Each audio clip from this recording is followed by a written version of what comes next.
Hello friends, class 12 से एक नया टॉपिक स्टार्ट करते हैं। चैप्टर लिया है हमने रिलेशन एंड फंक्शन, और जो टॉपिक हम इस पर डिस्कस करेंगे वो ये कि कैसे किसी रिलेशन को हम इक्विवेलेंस रिलेशन प्रूव कर सकते हैं। वैसे इक्विवेलेंस रिलेशन कोई चीज़ नहीं है, तीन चीज़ों के कॉम्बिनेशन को अगर एक साथ रख दिया जाए तो इक्विवेलेंस रिलेशन बोला जाता है। अब ये जो टॉपिक है मोस्ट इंपॉर्टेंट में से एक है, क्वेश्चन यहाँ से आएगा ज़रूर, और मोस्टली जो क्वेश्चन जिस लेवल का यहाँ से आएगा वो 4 मार्क्स का ही होगा। तो चलिए बताते हैं कि किसी रिलेशन को इक्विवेलेंस रिलेशन प्रूव करने के लिए कौन कौन सी कंडीशनों को सेटिस्फाई करना जरूरी है। ठीक है, चलिए। तो इक्विवेलेंस रिलेशन तब कहलाएगा कोई रिलेशन जब वो होगा क्या, वो होगा रिफ्लेक्सिव। इन सब की कंडीशन भी इंडिविजुअली करके बताऊंगा। पहले ये देखते हैं कि कौन सी पहली वो 3 कंडीशन हम सेटिस्फाई करें जिससे किसी रिलेशन को इक्विवेलेंस रिलेशन बोल पाए। तो पहला है कि अगर कोई रिलेशन रिफ्लेक्सिव प्रूव हो जाता है तो वो इक्विवेलेंस रिलेशन की पहली कंडीशन को सेटिस्फाई करता है। ठीक है। दूसरा है सिमेट्रिक, उस रिलेशन को सिमेट्रिक होना जरूरी है। पहले रिफ्लेक्सिव होना जरूरी है, फिर सिमेट्रिक होना जरूरी है। इसकी भी कंडीशन है, बताऊंगा। ठीक है। और तीसरा है ट्रांजिटिव।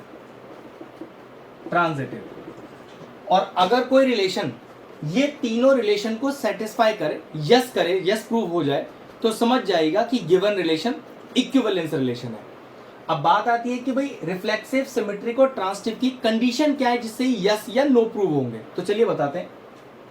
सबसे पहले रिफ्लेक्सिव से स्टार्ट करते हैं, जो सबसे आसान है। क्या, अगर आपके पास एक कोई सेट गिवन है, ध्यान से देखिएगा। मान लीजिए मैंने इस सेट में 4 एलिमेंट्स को रखा, 3 रख सकता हूं, इससे ज्यादा भी रख सकता हूं, वो कोई दिक्कत का चीज नहीं है।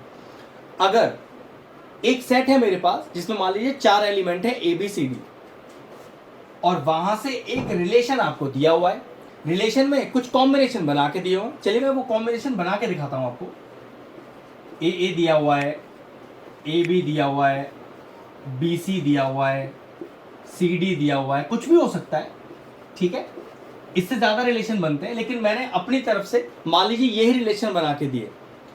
अब मुझे ये प्रूफ करके दिखाना है कि क्या ये रिलेशन R एक इक्विवेलेंस रिलेशन है या नहीं इस एलिमेंट्स के लिए, गिवन सेट के लिए। ठीक है, अब देखते हैं जरा।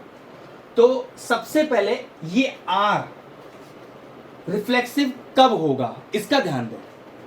अगर आपका सेट, मान लीजिए सेट को नाम ले लेते हैं, कोई कैपिटल है। अगर सेट में A एलिमेंट मौजूद है तो उसका जीरोक्स पेयर होना चाहिए। जीरोक्स पेयर का मतलब अगर A लिखा है तो आपके रिलेशन में A, A लिखा होना जरूरी है। चेक कर लो, A, A मिल गया, यस। लेकिन दिक्कत है, जितने एलिमेंट आपके सेट के अंदर है सभी की जीरोक्स कॉपी होनी जरूरी है। मतलब A, A होना चाहिए, B, B होना चाहिए, C, C होना चाहिए, D, D भी होना चाहिए। अगर एक भी रिलेशन कम पड़ गया तो समझ जाएगा रिफ्लेक्सिव तो नहीं प्रूव हो पाएगा। तो A, A तो मिल गया, ठीक है, ये तो कोई दिक्कत नहीं। अगला एलिमेंट B है तो B, B भी होना जरूरी है। चेक करो, सॉरी B, B है ही नहीं।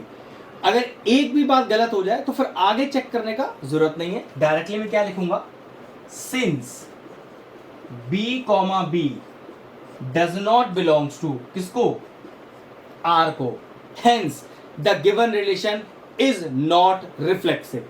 ये रिफ्लेक्सिव ही नहीं है।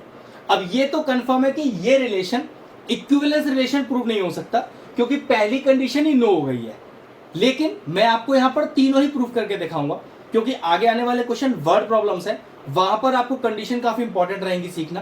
तो ठीक है, ये प्रूव हो गया कि इक्विवेलेंस तो नहीं है, लेकिन तीनों कंडीशनों को चेक करना इसी क्वेश्चन में सिखाएंगे, तभी आगे वर्ड प्रॉब्लम्स को स्टार्ट करेंगे। अब हमें पता चला कि हमारा गिवन रिलेशन रिफ्लेक्सिव तो नहीं है, तो चलिए सिमेट्रिक स्टार्ट करते हैं। अब सिमेट्रिक की कंडीशन क्या है वो देखिए कि अगर मेरे रिलेशन में, ध्यान से सुनिएगा, अगर मेरे रिलेशन में AB मौजूद है तो उसका रिवर्स होना जरूरी है। देखिए AB आपको रिलेशन में अगर मिल रहा है तभी उसका रिवर्स आपको देखना है।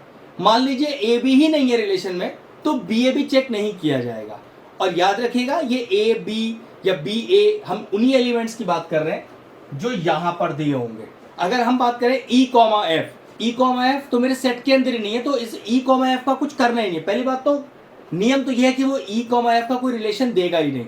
और अगर फिर भी दे दिया तो समझ जाइए उसका आपसे कोई मतलब नहीं है, क्योंकि वो आपके सेट के अंदर ही नहीं है। ठीक है, तो मैंने कहा कि अगर आपके पास ए कॉमा बी मौजूद है तो उसका रिवर्स होना जरूरी है। ऐसा हो सकता है कि आपके पास सी कॉमा डी लिखा हो, तो याद रखिएगा उसका रिवर्स होना जरूरी है। अगर रिवर्स है तो सिमेट्रिक है, रिवर्स नहीं है तो सिमेट्रिक बना हो जाएगा। तो चलिए पहले देखते हैं, ए बी मौजूद है तो देखो बी ए है कि नहीं।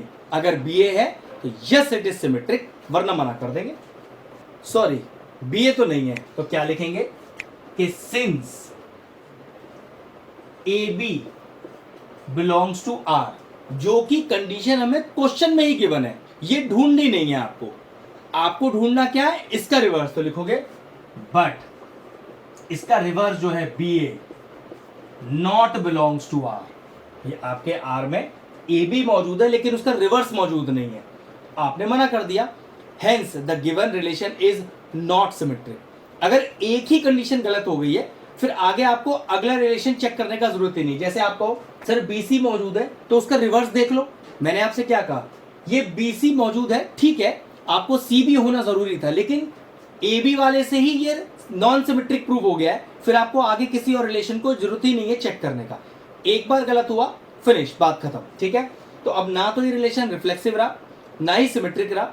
अब बढ़ते हैं ट्रांसिटिव की तरफ, देखते हैं ट्रांसिटिव की कंडीशन क्या है। जिस तरह से सिमेट्रिक में AB का होना जरूरी था जिससे उसका रिवर्स मिल पाए, रिवर्स मिल जाएगा तो सिमेट्रिक कहलाएगा वरना नहीं कहलाएगा, उसी तरह से ट्रांसिटिव की कंडीशन होती है AB का मौजूद होना जरूरी है फिर BC का मौजूद होना जरूरी है। ये दोनों कंडीशन आपको क्वेश्चन में ही प्रोवाइडेड होंगी, तो फिर ये ट्रांसिटिव तब कहलाएगा जब आपको ये AC आपके रिलेशन में मौजूद मिलेगा। आप मानिए ये पहली दो कंडीशन ही आपको नहीं मिली तो फिर तीसरा चेक ही नहीं होगा, मतलब आप ट्रांसिटिव चेक ही नहीं करोगे। तो चेक करते हैं क्या ये पहली दो कंडीशन इस तरह की हमारे पास रिलेशन में है। याद रखिएगा ये दोनों एलिमेंट मैच होते हैं उसके अंदर, तो चेक करके देखो AB BC, हाँ देखिए दोनों एलिमेंट मैच हो रहे हैं। तो पहली दो कंडीशन जो हमें क्वेश्चन में ही चाहिए वो मौजूद है। तो अगर ये रिलेशन ट्रांसिटिव है तो याद रखिए AC का होना जरूरी है, CA का नहीं, AC का। तो चेक करो AC लिखा है कहीं, बिल्कुल नहीं लिखा है, तो कह सकते हैं the given relation is not transitive. लेकिन प्रेजेंटेशन कैसे होगा वो देखते हैं। हियर क्या बताएंगे कि भाई AB belongs to R and BC belongs to R। ये दोनों कंडीशन हमें अपने क्वेश्चन में ही यस चाहिए थी, जो कि यस है भी। तो ट्रांसिटिव प्रूफ करने के लिए ये AC बिलोंग्स टू R होना चाहिए था, जो कि यहां पर नहीं है। तो मैं क्या करूंगा, but AC not belongs to R, therefore the given relation is not transitive. अब ये तो रिफ्लेक्सिव के ना होते ही पता चल गया था कि इक्विवेलेंस रिलेशन तो नहीं है, लेकिन तीनों कंडीशन समझाना जरूरी था क्योंकि इसके ऊपर बेस्ड हम क्वेश्चन करेंगे वर्ड प्रॉब्लम आगे। ठीक है, तो अब ध्यान क्या रखना है रिफ्लेक्सिव के लिए कि सेम एलिमेंट होना जरूरी है, जेरॉक्स कॉपी होना जरूरी है। A, B, B, C, अगर ये मौजूद है तो फिर आपका रिलेशन रिफ्लेक्सिव कहलाएगा। लेकिन कंडीशन याद रखिएगा आपके सेट में वो एलिमेंट होना चाहिए, उसी की जेरॉक्स कॉपी चाहिए। आप ये नहीं कह सकते E, E आपके सेट में ही नहीं है एलिमेंट, तो फिर E, चेक भी नहीं होगा। ठीक है, सिमेट्रिक क्या कहता है कि अगर इन गिवन एलिमेंट्स का कोई रिलेशन AB गिवन है तो उसका रिवर्स BA होना जरूरी है। कोई जरूरी नहीं कि सिर्फ AB गिवन है, BD गिवन हो सकता था, तो फिर DB होना जरूरी है, मतलब उसका रिवर्स होना चाहिए। रिवर्स तभी मिलेगा जब आपको पहली गिवन कंडीशन होगी, मतलब CD गिवन है तो फिर DC गिवन होना चाहिए। क्लियर?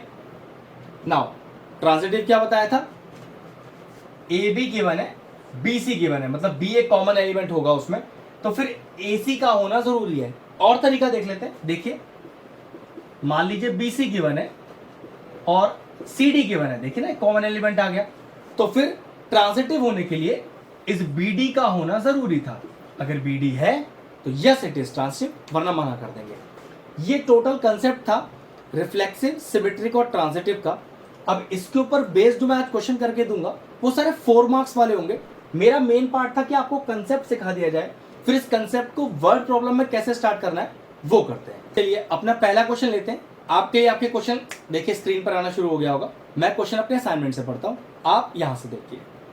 क्वेश्चन कह रहा है prove that the relation R on the set z of all integer numbers defined by x comma y belongs to r such that x minus y is divisible by n, x minus y is divisible by n is an equivalence relation on r। मतलब एक relation है आपके पास, क्योंकि मैंने आपसे कहा था कि मैं आपको वर्ड प्रॉब्लम्स ही करके दिखाऊंगा जो एग्जाम में आएंगी, और ये क्वेश्चन सारे 4 मार्क्स वाले हैं। इसका कंसेप्ट मैंने आपको शुरू में सिखा दिया, लगेगा बिल्कुल वही। हम न्यूमरल फॉर्म वाले क्वेश्चन नहीं कर रहे हैं, हम वर्ड प्रॉब्लम वाले क्वेश्चन सॉल्व कर रहे हैं, ठीक है, ध्यान रखिएगा। आज का वीडियो हमने सिर्फ वर्ड प्रॉब्लम को सॉल्व करने के लिए ही बनाया है आपके लिए, ठीक। x minus Y is divisible by n, x minus Y is divisible by n को मुझे इक्विवेलेंस रिलेशन प्रूव करना है। चलिए, क्या बताया था कि किसी भी रिलेशन को इक्विवेलेंस करने के लिए 3 कंडीशनों को सेटिस्फाई कराना जरूरी होता है। पहली थी रिफ्लेक्सिव, सिमेट्रिक और ट्रांजिटिव। चलिए रिफ्लेक्सिव की तरफ चलते हैं पहले। तो मैं पहले इस रिलेशन को रिफ्लेक्सिव प्रूव करूंगा। अब मैंने क्या बताया था कि रिफ्लेक्सिव में दोनों एलिमेंट एक जैसे होने चाहिए, a comma A, x comma X, y comma Y, ठीक है। तो देखो रिलेशन क्या है अपने पास कि x minus Y is divisible by n। तो याद रखिएगा दोनों लेटर एक जैसे होने चाहिए, तभी तो जीरोक्स कहलाएंगी। तो क्या लिखना है अपने को, x minus X is divisible by n। याद रखिएगा दोनों लेटर एक जैसे चाहिए ना, तो मैंने x minus X is divisible by n लिख दिया। लेटर x था, जीरोक्स चाहिए तो y को भी x बना लिया। अब चेक करके देखो, x minus X is zero divisible by n, तो ऑब्वियसली बात यस है कि जीरो तो हर नंबर से डिवाइड हो सकता है।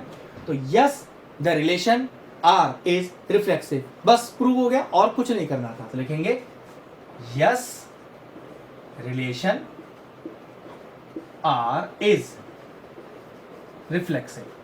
यस कि यहां पर x माइनस एक्स हमेशा डिविजिबल बाय n होगा। अब आप कहोगे सर कोई वैल्यू डाल के देखो, तो देखो क्वेश्चन में हमें क्या दिया हुआ है कि ये जो x और y है किसको बिलोंग कर रहे हैं, किसी भी इंटीग्रल वैल्यू को। तो आप ये खुद भी जज कर सकते हो, आप यहाँ पे कोई भी एक इंटीग्रल वैल्यू रख लो, 4, 5, 6, माइनस में रखना चाहो माइनस में रख लो। 4 रखा मैंने x में, तो 4 में से 4 ही माइनस होगा, तो 4 minus 4 is 0, 0 is always divisible by n। तो जी हाँ प्रूव हो गया, तो हो गया काम अपना। Therefore the yes the relation R is reflexive for all x and y belongs to z। अब आप ये भी कह सकते थे कि सर आप रिफ्लेक्सिव प्रूव करें तो y क्यों लिख दिया, तो यहाँ x बिलोंग्स टू z भी लिख सकते हो, ठीक है, क्योंकि क्वेश्चन में x और y थे तो यहाँ मैंने x y लिख दिया है। आप चाहो तो इसको हटाकर x बिलोंग्स टू z, क्योंकि यहाँ दोनों लेटर हमने x ले रखे हैं। तो ये लीजिए रिफ्लेक्सिव प्रूव हो गया। नेक्स्ट चलते हैं सिमेट्रिक की तरफ। अब सिमेट्रिक में मैंने आपको क्या बताया था कि अगर a कॉमा b मौजूद है तो उसका रिवर्स होना हमारे लिए जरूरी है। तो हमारे लिए यहाँ पर स्टेटमेंट में a कॉमा b क्या चीज है, तो याद रखिए ये स्टेटमेंट ही मेरी a कॉमा b है। वो कैसे, वो देखते हैं। x minus Y is divisible by n, ये गिवन कंडीशन है, मुझे इसका रिवर्स प्रूव करना है। तो अगर x minus Y is divisible by n, तो ये सिमेट्रिक तब होगा जब मैं ये प्रूव कर दूंगा कि y minus X is divisible by n। तो चलो देखो कैसे। If x minus Y is divisible by n, एक चेक करो, इज डिविजिबल बाय का अगर सिंबल हटा के मैं एक इक्वल टू को इंट्रोड्यूस करूं तो क्या करना पड़ता है, देखिए ना, x minus Y is equal to k times n। तो मुझे क्या करना पड़ता है, एक कांस्टेंट को इंट्रोड्यूस करना होता है। अब वो कांस्टेंट k की जगह आप जो लेटर चाहो वो लिख सकते हो, वो कोई दिक्कत नहीं है, ठीक है। तो x minus Y is divisible by n को इज डिविजिबल बाय का सिंबल हटा के अगर मुझे इक्वल टू लगाना है तो एक कांस्टेंट को यहां मैंने इंट्रोड्यूस किया, ठीक है। Make it equation 1। ये तो गिवन वाली कंडीशन है कि a comma b belongs to r, मुझे तो इसका रिवर्स प्रूव करना है। यस, तो चेक करो, अगर x minus Y is equal to K N है तो इसका रिवर्स, तो चेक करना, y minus X is equal to K N, ठीक है, इसमें तो कोई गलती नहीं है। आप कहोगे कि सर x माइनस वाई तो n को डिवाइड करता है, उसका रिवर्स कैसे n को डिवाइड करेगा, मुझे कैसे पता। तो भाई देखो ध्यान से, अगर इस y माइनस एक्स को ऐसे नहीं लिख सकता, माइनस बाहर लेकर कुछ इस तरह से, minus of X minus Y equal to K N, हाँ बिल्कुल लिख सकता हूं। तो चेक करो, तो x माइनस वाई तो डिविजल बाय n था ही, तो क्या minus of X minus Y भी डिविजल बाय n होगा? तो ऐसे समझो कि अगर 4 2 से डिवाइड हो जाता है तो क्या -4 भी 2 से डिवाइड होगा? तो जवाब तो हाँ ही होगा। तो समझो कि अगर x माइनस वाई एन से डिवाइड हो जाता है तो क्या माइनस का x माइनस वाई एन से डिवाइड होगा? ऑब्वियस सी बात। यहां चेक करो ना कि अगर 4 2 से डिवाइड होता है तो क्या -4 2 से डिवाइड होगा? यस होगा आंसर। तो आंसर यहां पर भी यस होगा। तो इसका मतलब क्या हुआ? Yes, relation R is symmetric for all x, y belongs to z। बात समझ में आया? चलिए एक बार फिर से बता देता हूं। क्या नियम सीखा था सिमेट्रिक के लिए कि अगर A B belongs to R है तो reverse B A belongs to R होना चाहिए। लेकिन वो तो न्यूमेरिकल वैल्यू की फॉर्म में क्वेश्चन था। यहां तो स्टेटमेंट है। क्या स्टेटमेंट है? कि x माइनस वाई एन से डिवाइड होता है, ये बात तो गिवन है। तो उसको मैंने ए बी वाले की तरह यूज कर लिया कि x minus Y is divisible by N. मुझे तो उसका रिवर्स यस प्रूव करना है। तो देखो मैंने क्या किया, पहले इस डिविजिबिलिटी सिंबल को हटाया, इक्वल टू को लगाया और एक कांस्टेंट को इंट्रोड्यूस किया। ये फिजिक्स का नियम है, बता देता हूं। अगर a डायरेक्टली प्रोपोर्शनल है b के तो इस प्रोपोर्शनैलिटी सिंबल को हटाने के लिए एक इक्वल टू लगाया जाता है, और जैसे एक इक्वल टू आएगा तो एक कांस्टेंट हमेशा साथ में आएगा। अब ये डायरेक्टली प्रोपोर्शनल हो, डिविजिबिलिटी का साइन हो, कुछ भी हो सकता है, नियम चेंज नहीं होगा। तो वही मैंने तरीका यहां लगाया। अब मैंने क्या किया, मुझे क्या प्रूफ करना था? मुझे तो इसका रिवर्स प्रूफ करना था। तो मैंने लिखा y minus X is equal to K N. अब दिक्कत है भाई, अगर x minus Y K N को डिवाइड करता है ये तो मुझे पता है, तो y माइनस एक्स करेगा ये मुझे कैसे पता चला? तो मैंने कुछ नहीं किया, मैंने x माइनस कॉमन लेकर x माइनस वाई लिख दिया, वापस रिवर्स कर दिया। लेकिन ये बात तो मुझे पता है कि x माइनस वाई तो n से डिवाइड होता है, तो क्या minus of x minus Y होगा? बात वही। अगर 4 डिवाइड होता है 2 से तो क्या -4 डिवाइड होगा 2 से? तो बिल्कुल होगा। तो बिल्कुल यहां पर भी minus of X minus Y divide by हो जाएगा n से। तो बस मेरा r सिमेट्रिक प्रूव हो गया for all x and y belongs to z। तो रिफ्लेक्सिव के लिए यस हो गया, सिमेट्रिक के लिए यस हो गया। अब चेक करते हैं ट्रांसिटिव है कि नहीं। अब ट्रांसिटिव वाला केस सबसे इंपॉर्टेंट होता है, ठीक है आसान, मुश्किल तो बिल्कुल भी नहीं है। जैसे आपको शुरू में बताया हुआ है बिल्कुल उसी तरह से करेंगे।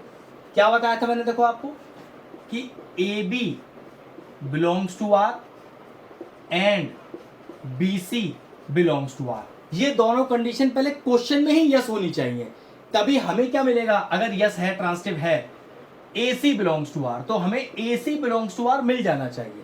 अब बात तो वही है कि ये तो न्यूमेरिकल फॉर्म का क्वेश्चन था, हमारे पास तो क्वेश्चन एक वर्ड प्रॉब्लम है। तो कैसे करेंगे? तो देखो हमारे पास पहली स्टेटमेंट है x minus Y is divisible by N. तो चेक करो, x minus Y is divisible by N. अब यहां पर ही वही डिविजिबिलिटी का ये साइन हटाना है और एक इक्वल टू को इंट्रोड्यूस करना है। तो क्या बताया था मैंने? क्या करते हैं, इज इक्वल टू एक कांस्टेंट k को इंट्रोड्यूस कर लो और मेक इट इक्वेशन 1। अब आगे चेक करो, a कॉमा b, तो वो x माइनस वाई बन गया। एक b कॉमा c भी चाहिए, तो देखो कैसे आएगा वो, a comma b b comma c, तो x minus Y y minus z is divisible by n। याद रखिएगा ए बी और फिर बी सी, ये दोनों कंडीशन पहले क्वेश्चन में यस लानी पड़ेंगी। तो एक्स वाई वाई जेड, ठीक है, ध्यान रखिएगा ये वाई जेड वाली कंडीशन हमें ट्रांजिटिव में हर बार अपनी तरफ से लेनी पड़ेगी, ठीक है। तो x माइनस वाई तो के एन के बराबर है ही, मतलब n से डिविजिबल है ही, इक्वेशन 1 हो गई।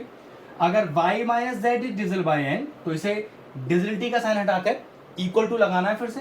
तो y minus Z is equal to, जैसे यहाँ पर कांस्टेंट k लिया था, इस बार कांस्टेंट क्या ले लिया? मान लो मैंने लैम्डा ले लिया, कांस्टेंट कुछ भी ले सकते हैं, उसकी कोई दिक्कत नहीं है, ठीक है। और मेक इट इक्वेशन 2।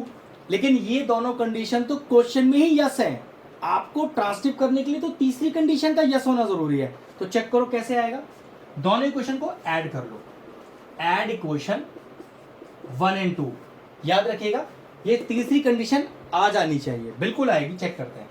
LHS से LHS जोड़ो, देखो ध्यान से, और RHS से RHS जोड़ते हैं। माइनस वाई से प्लस वाई चला गया, देखना क्या बचा, x minus Z is equal to n common ले लें, k प्लस लैम्डा, मतलब n तो नीचे आ जाएगा। तो x minus Z is divisible by n मैंने प्रूव कर दिया। तो चेक करो क्या मुझे यही प्रूव करना था, X Y belongs to R, क्योंकि क्वेश्चन एक्स वाई की फॉर्म में है तो इसलिए चेंज करके दिखा रहा हूं। फिर y minus Z belongs to R, तो ये दोनों कंडीशन तो मुझे क्वेश्चन में यस मिल गई। मुझे प्रूव करना था x minus Z is belongs to R, अगर ट्रांसटिव प्रूव करना है तो देखो x minus Z is belongs to R, क्योंकि वो बिलोंग्स टू आर मेरे लिए क्या है कि x minus Z is divisible by n। इसका मतलब ये हुआ कि yes the given relation r is transitive. तो ये रिलेशन रिफ्लेक्सिव भी हो गया, सिमेट्रिक भी हो गया, ट्रांजिटिव भी हो गया। Hence the relation r is an equivalence relation. ठीक है, ये ट्रांजिटिव वाला केस फिर बता देता हूं। x minus Y is divisible by n, ये गिवन कंडीशन है। तो यहां से मैंने डिविजिबिलिटी का साइन हटाकर एक इक्वल टू लेके आया, जिसकी वजह से मुझे कांस्टेंट को इंट्रोड्यूस किया। ये मैंने आपको समझा दिया, make it equation 1। A B वाला केस हो गया, अब बी सी वाला चाहिए जिसमें दोनों एलिमेंट कॉमन होते हैं। तो हमने भी देखो दोनों एलिमेंट कॉमन रखे हैं, तो y minus Z is divisible by n। फिर ये डिविजिबिलिटी का साइन हटाया, इक्वल टू लगाया, कांस्टेंट को इंट्रोड्यूस किया, मेक इट इक्वेशन 2, दोनों को जोड़ दिया। पता चला y से y कट गया, क्या बचा x माइनस जेड। और हमें चाहिए क्या था, हमें यही चाहिए था, ये देखिए इधर x माइनस जेड। तो बस जो हमें चाहिए था वो मेरा प्रूव हो गया। तो ये हमारा रिलेशन r यहाँ पर इक्विवेलेंस रिलेशन प्रूव हो गया। एक शानदार क्वेश्चन था। अगला क्वेश्चन करते हैं, चलिए अगले क्वेश्चन की तरफ बढ़ते हैं। क्वेश्चन मैं अपने असाइनमेंट से पढ़ रहा हूँ, आपके लिए क्वेश्चन देखिए आ गया होगा। ठीक है, आप यहाँ देख सकते हैं, मैं अपने असाइनमेंट से पढ़ रहा हूँ। Prove that the relation r on the set n cross n defined by A B relation C D such that a plus D is equal to B plus C. ये हमें रिलेशन दिया हुआ है, किस तरह से बताऊंगा आपको मैं। For all a comma B comma C comma D belongs to n cross n prove that it is an equivalence relation. चलिए मैं बताता हूं क्या क्वेश्चन है कि a comma B relation c comma D implies, क्या दिया हुआ है, a plus D is equal to B plus C. जरा ध्यान से देखिए कि ये रिलेशन दिया किस तरह से है। a प्लस डी, चेक करो, a plus D sum of the extremes is equal to b plus C sum of the mean. ठीक है, ये रिलेशन हमें गिवन है, याद रखिएगा। और इसी रिलेशन को मुझे इक्विवेलेंस रिलेशन प्रूव करना है। कहने का मतलब रिफ्लेक्सिव करना है, सिमेट्रिक करना है और ट्रांजिटिव करना है। जैसे मैंने आपको कहा ही था कि ये वीडियो हम आपको वर्ड प्रॉब्लम सिखाने के लिए बना रहे हैं, तो वेटेज 4 मार्क्स का ही है इसका भी। ठीक है, तो A B relation C D such that a plus D is equal to B plus C, इस रिलेशन को इक्विवेलेंस रिलेशन प्रूव करना है। अब दिक्कत क्या है इस क्वेश्चन में, हमने तो 2 वेरिएबल्स के लिए सीखा है, जबकि यहां तो टोटल वेरिएबल देखिए कितने, 1 2 3 4 ए बी सी डी। लेकिन समझो कि ये जो एक ब्रैकेट है ये पूरा एक वेरिएबल की तरह ट्रीट किया जाएगा और दूसरा ब्रैकेट दूसरे ब्रैकेट की तरह। ठीक है, तो अगर मैं इसमें प्रूव कर रहा हूं रिफ्लेक्सिव, ध्यान से समझिएगा, अगर मैं इसमें प्रूव कर रहा हूं रिफ्लेक्सिव, तो रिफ्लेक्सिव क्या कहता है, a comma A belongs to R, जो पहला लेटर है उसी का एग्जैक्ट जीरोक्स कॉपी होगा दूसरा। तो जरा चेक करना, अगर ये मेरे लिए पूरा एग्जैक्ट a है और ये पूरा मेरा b है, तो ये वाला जो a है इसी की एग्जैक्ट कॉपी। तो ध्यान से देखो, ए बी रिलेशन जो ये है एग्जैक्ट कार्बन कॉपी आ जाएगा इधर। लिखने का तरीका क्लियर हुआ। रिफ्लेक्सिव में जो पहला लेटर होगा वही दूसरा होगा, a कॉमा बी का मतलब रिफ्लेक्सिव के लिए a कॉमा a, जबकि यहां पर a में मेरे पास 2 लेटर है, तो ठीक है उसके दूसरे में भी आपके पास 2 ही लेटर आएंगे। तो ये a रिलेशन a ही लिखा हुआ है, ठीक है, जिसमें a में 2 लेटर और दूसरे में भी 2 लेटर। अब रिलेशन किस तरह से हमको दिया हुआ है कि जो ये पार्ट है उसको इस तरह से लिखा जाएगा, और ये क्या पार्ट था कि the sum of the extreme is equal to sum of the mean. तो आप भी सम ऑफ द एक्सट्रीम कर दो, तो देखो सम ऑफ द एक्सट्रीम में क्या आ रहा है, a plus B is equal to sum of the mean. तो चेक करो, ये लिखा हुआ आ रहा है मेरे पास a plus B is equal to B plus A. तो क्या a plus B B plus A के बराबर होता है? तो जवाब ऑब्वियस सी बात है, दोनों एक ही चीज तो लिखी है, और अगर एक ही चीज लिखी है तो हम कह सकते हैं yes the given relation is reflexive. Prove हो गया।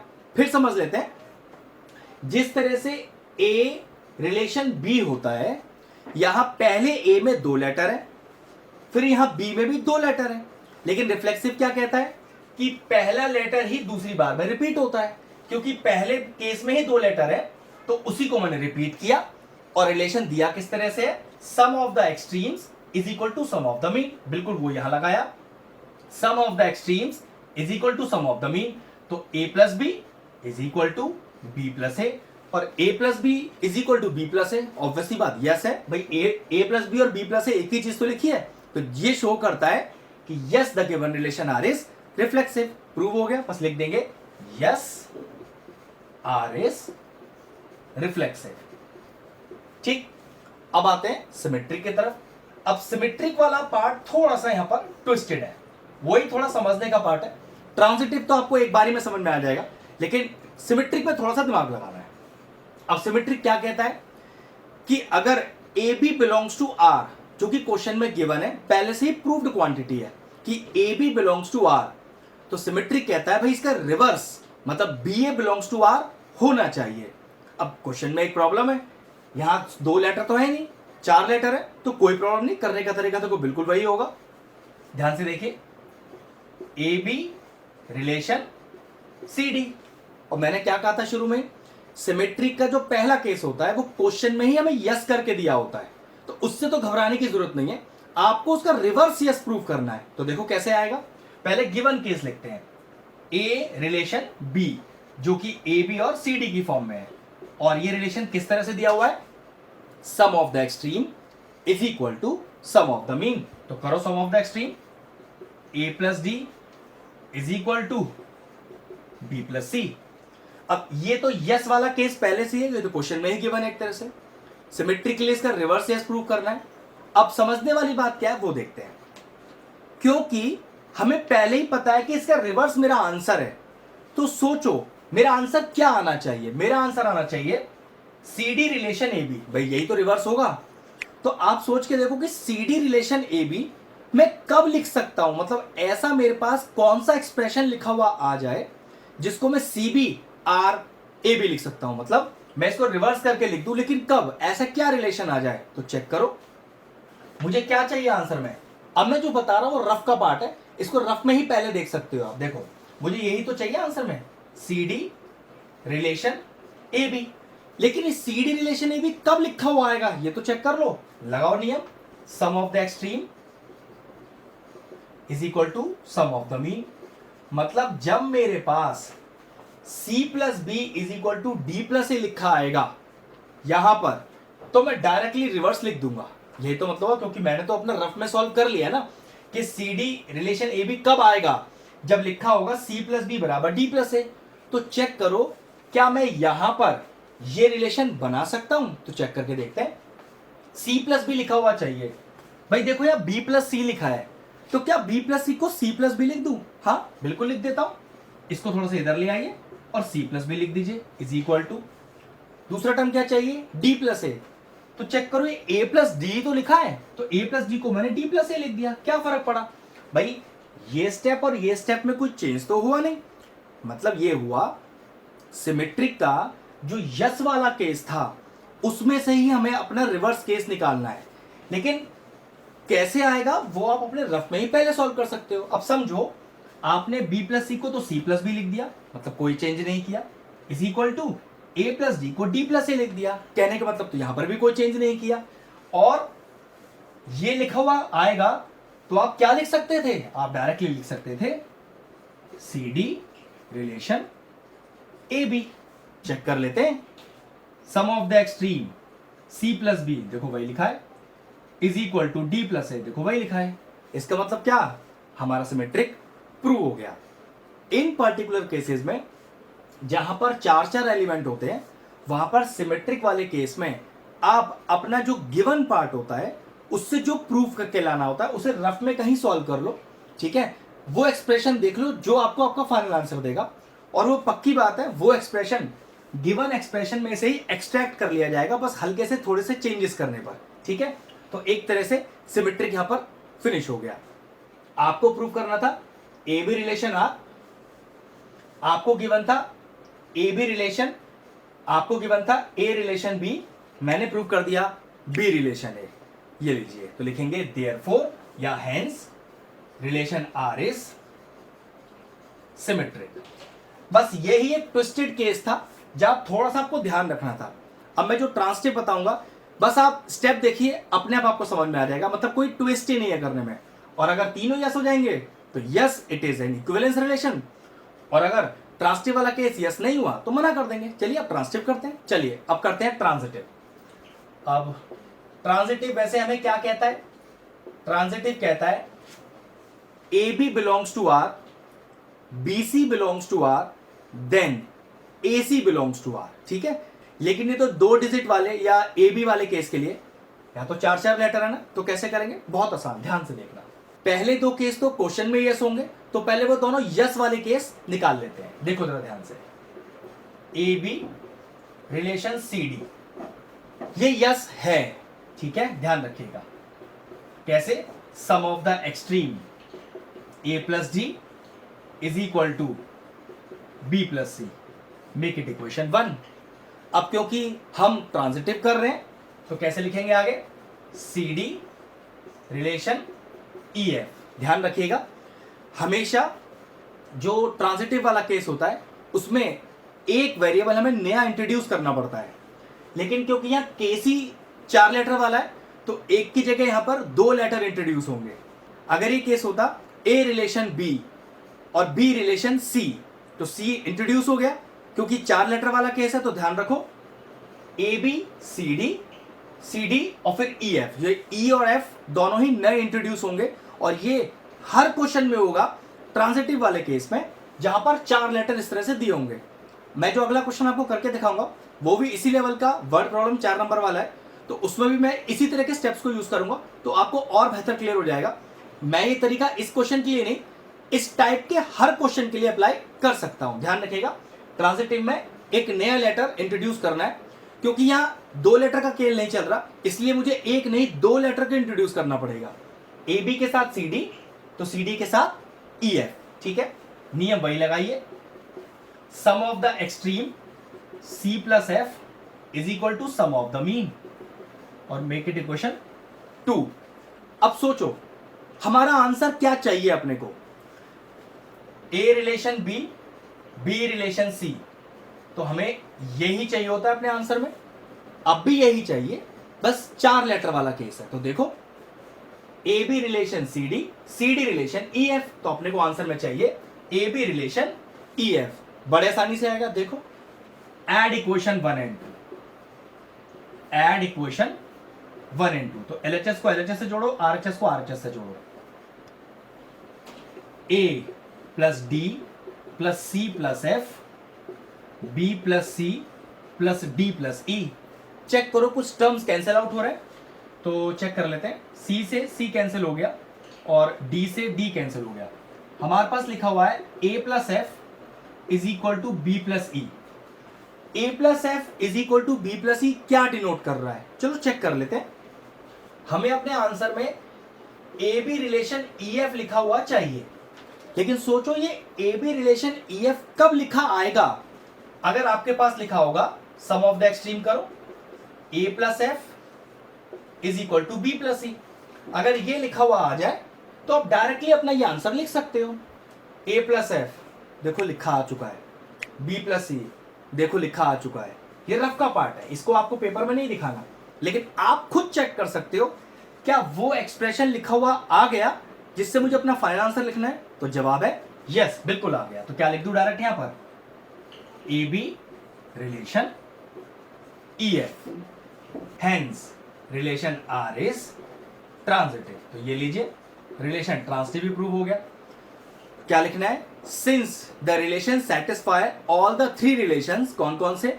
Reflexive, symmetric and transitive, therefore the given relation R is an equivalence relation. ये लीजिए, क्वेश्चन प्रूव हो गया। बस ध्यान रखना 4 लेटर के लिए क्वेश्चन है, तो शुरू में हल्का सा प्रैक्टिस चाहिए। करने का तरीका बिल्कुल सेम है जैसे पीछे वाले क्वेश्चनों में हमने आपको समझाया या जो बेसिक कराया था। लेटर 2 नहीं, लेटर 4 है, तो थोड़े बहुत चेंजेस तो करने ही पड़ेंगे। अब मैं जो आपको अगला क्वेश्चन करा रहा हूं बिल्कुल इसी लेवल का 4 लेटर वाला ही क्वेश्चन है, उससे आपको कंसेप्ट और बेहतर क्लियर हो जाएगा। चलिए वही क्वेश्चन करते हैं। अपना अगला क्वेश्चन स्टार्ट करते हैं। आपके लिए क्वेश्चन देखिए स्क्रीन पर आ गया होगा, ठीक है। मैं क्वेश्चन अपने असाइनमेंट से पढ़ता हूँ। क्वेश्चन का लेवल वही है, 4 लेटर वाला क्वेश्चन है, लेकिन करने का थोड़ा सा स्लाइड चेंज है, वो देखते हैं कैसे। पहले क्वेश्चन पढ़ के दिखाता हूं। Let n be the set of all natural numbers and r be the relation in n cross n defined by, देखिए डिफाइन किस तरह से किया हुआ है, a comma B relation c comma D implies, क्या इंप्लाई करता है, AD is equal to BC, ये रिलेशन है। देखो AD product of the extreme is equal to BC product of the mean. पिछले वाला क्वेश्चन क्या था, sum of the extremes is equal to sum of the mean. हल्का सा slide change हो गया, product of the extremes is equal to product of the mean. करने का कंसेप्ट लॉजिक बिल्कुल एग्जैक्ट सेम है, छोटा सा स्लाइड चेंज बताऊंगा कहां पर, वरना आपको क्वेश्चन बिल्कुल सेम लगेगा जैसे आपने पीछे वाला क्वेश्चन किया है। ठीक है, चलिए स्टार्ट करते हैं। तो इस गिवन रिलेशन को इक्विवेलेंस प्रूव करना है, जिसमें 4 लेटर का फिर से यूज है। पिछली बार सम था, इस बार प्रोडक्ट है। चलिए स्टार्ट करते हैं। सबसे पहले क्या करें, सबसे पहले हमें करना है रिफ्लेक्सिव। अब मैंने क्या बताया था पीछे वाले क्वेश्चन को अगर ध्यान से देखा जाए, रिफ्लेक्सिव होता है a comma A belongs to r, मतलब जो पहला लेटर है एग्जैक्टली कार्बन कॉपी दूसरा लेटर है, लेकिन यहां पहले लेटर में तो 2 एलिमेंट है तो कोई दिक्कत नहीं, दूसरे में भी 2 ही एलिमेंट होंगे लेकिन सेम यही, तो कैसे, A B relation A B, और किसके इंप्लाइज आएगा, ये क्या नियम है, product of the extreme is equal to product of the mean. तो आप भी कर लो, प्रोडक्ट ऑफ द एक्सट्रीम, देखिए क्या आ रहा है, ए बी आ रहा है, is equal to product of the mean, B आ रहा है।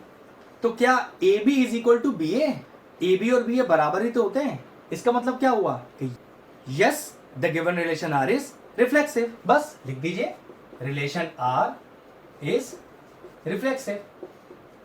ठीक है, प्रूव हो गया। आसान सा होता है, रिफ्लेक्सिव वाला पार्ट भी मुश्किल नहीं होता।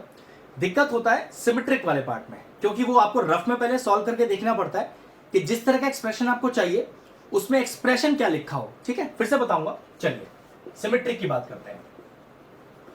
अब symmetric a comma B belongs to r, तो क्वेश्चन में यस होगा, उसका reverse b comma A belongs to r आना चाहिए। ध्यान रखना 4 लेटर वाला क्वेश्चन है, तो ये पूरा a हो गया, ये पूरा b हो गया। ठीक है, तो a b relation C D, इसमें तो कुछ जज करने का जरूरत ही नहीं है, क्योंकि ये तो पार्ट पहले से ही क्वेश्चन में यस होता है। तो लगा लो product of the extreme is equal to product of the mean. लेकिन अब मुझे आंसर में इसका रिवर्स यस चाहिए, तो वही बात कि यहां पर ऐसा कौन सा एक्सप्रेशन लिखा आ जाए कि इसका रिवर्स यस हो जाए। अब रिवर्स में देखो एक्चुअल में चाहिए क्या, ये रफ का पार्ट है। ठीक है, चलो चेक करते हैं कि रिवर्स में एक्चुअल में क्या लिखा हुआ चाहिए। हमारा आंसर है, जो हमें चाहिए आंसर में, C D relation A B. भाई रिवर्स ही तो करना है, लेकिन ये कब लिख सकते हो, जब क्या लिखा आ जाए। यहां पर चेक करो, product of the extreme C B product of the mean D A. जब C B is equal to D A लिखा आएगा तो मैं C comma D relation A comma B लिख सकता हूं। चेक करो, सी बी चाहिए, यहां बी सी लिखा है, तो क्या बी सी को सी बी लिख सकते हैं, बिल्कुल लिख सकते हैं, कोई चेंज नहीं, सेम ही तो होता है। डी ए चाहिए, ए डी लिखा हुआ है, ए डी लिखा हुआ है, तो ए डी को मैंने डी ए लिख दिया, फर्क तो कोई पड़ा नहीं, एक्सप्रेशन तो बिल्कुल सेम है। लेकिन ये जो एक्सप्रेशन है C B is equal to D A, ये अगर एक्सप्रेशन आ गया तो एग्जैक्टली ये लिखा जा सकता है। तो मैंने क्या लिखा, C D relation A B, यही तो प्रूव करना था, आ गया। अब ये समझ लीजिए कि रफ का पार्ट आप मिटा दिया, आपको तो डायरेक्टली सिर्फ इतना हिस्सा दिखाना है। जो रिलेशन हमें चाहिए होता है वो कौन से एक्सप्रेशन से आएगा, वो आप रफ में अलग से सॉल्व करके देख सकते हो, डायरेक्टली वो चेंजेस करोगे। लीजिए आंसर आ गया, तो क्या लिखूं, yes relation R is symmetric. ठीक है, ट्रांसिटिव वाला केस एकदम आसान, इजीली सॉल्व हो जाएगा, दिमाग लगाने का जरूरत ही नहीं है। ठीक है, चलो देखते हैं। Now transitive. अब ट्रांसिटिव के लिए पहले 2 केस तो यस होंगे ही होंगे, हमें तो तीसरा यस लेके आना है। तो चलो पहले यस वाले दोनों केस लिखते हैं। और एक बात का नियम और बताया था कि एक नया लेटर भी इंट्रोड्यूस करना होता है, लेकिन क्योंकि यहां पर ए बी वाला केस नहीं चल रहा है, यहां तो ए बी सी डी वाला केस चल रहा है, तो एक की जगह 2 लेटर इंट्रोड्यूस होंगे। ठीक है, चलिए, तो A B relation C D, पहला केस यस, नियम क्या है, product of the extreme is equal to product of the mean, and C D relation EF। देखिए फिर से मैंने EF को इंट्रोड्यूस किया, ठीक है, नियम यहां पर भी लगाइए, प्रोडक्ट ऑफ द एक्सट्रीम, तो CF is equal to product of the mean, ठीक है। Make it equation 1 and 2। पीछे वाले क्वेश्चन में क्या किया था, इन दोनों इक्वेशंस को हमने ऐड किया था, लेकिन यहां क्या करने वाले हैं, दोनों इक्वेशन को मल्टीप्लाई करने वाले हैं, क्योंकि क्वेश्चन मल्टीप्लिकेशन की फॉर्म में है, बस इतना ही ध्यान रखना है। चलिए लिखा मैंने मल्टीप्लाइंग इक्वेशन 1 and 2, LHS को LHS से मल्टीप्लाई करो, ADCF is equal to BCDE। Check करो कोई टर्म कट रहे हैं तो देखो C से C कैंसिल हो रहा है और D से D कैंसिल हो रहा है, क्या बचा वो चेक कर लेते हैं। हमारे पास बचा AF is equal to BE। अब AF is equal to BE क्या रिक्वायर्ड आंसर दे रहा है, चेक कर लो, आंसर में चाहिए क्या, यही तो चाहिए, AB रिलेशन EF। और ये AB रिलेशन EF कब लिखा आ सकता है, चेक कर लो कि AB रिलेशन EF कब लिखा आ सकता है, प्रोडक्ट ऑफ द एक्सट्रीम करो AF और मीन करो product, AF is equal to B लिखा आ गया तो मैं अपना आंसर लिख सकता हूं। तो चेक करो AF इक्वल टू B तो आ गया लिखा हुआ, तो डायरेक्टली क्या लिख दूं, AB रिलेशन EF। ये लीजिए ट्रांसिटिव भी प्रूव हो गया, लिख दीजिएगा the relation R is transitive, क्योंकि इस रिलेशन ने भी तीनों कंडीशन रिफ्लेक्सिव, सिमेट्रिक और ट्रांसिटिव तीनों को इसने सेटिस्फाई किया है, hence the given relation R is an equivalence relation. तो ये दो क्वेश्चन ऐसे थे जो वर्ड प्रॉब्लम वाले थे, शानदार क्वेश्चन 4 मार्क्स में। क्वेश्चन का लेवल बिल्कुल एक ही जैसा था, एक में सम वाला केस था, एक में प्रोडक्ट वाला। मेरा मेन पर्पस जो इस वीडियो को बनाना था कि आप 4 लेटर वाले क्वेश्चनों को रिफ्लेक्सिव, सिमेट्रिक, ट्रांसिटिव कैसे करो वो मैं आपको आसान बना सकूं। मेरे हिसाब से कंसेप्ट मैंने अच्छे से आपको सिखा दिया है, फिर भी आपको इस चैप्टर से रिलेटेड अगर कोई भी क्वेरी है तो उसकी इंफॉर्मेशन आपको वीडियो के लास्ट में मिल जाएगी, आप उस हिसाब से मुझे अपने डाउट भेज सकते हैं, ठीक है। तो वीडियो फिनिश करते हैं। अगर हमारे व्यूअर्स को हमारे वीडियोस पसंद आ रहे हैं तो हमारे चैनल को सब्सक्राइब कर लें और साथ में लगे बेल आइकन को भी हिट कर दें। आपको अगर मैथ से जुड़ा कोई क्वेरी है किसी भी क्लास के लिए तो वो आप मुझे व्हाट्सएप कर सकते हैं, जो नीचे नंबर आ रहा है। आपका जो सोल्यूशन है मैं जल्दी से जल्दी देने का कोशिश करूंगा।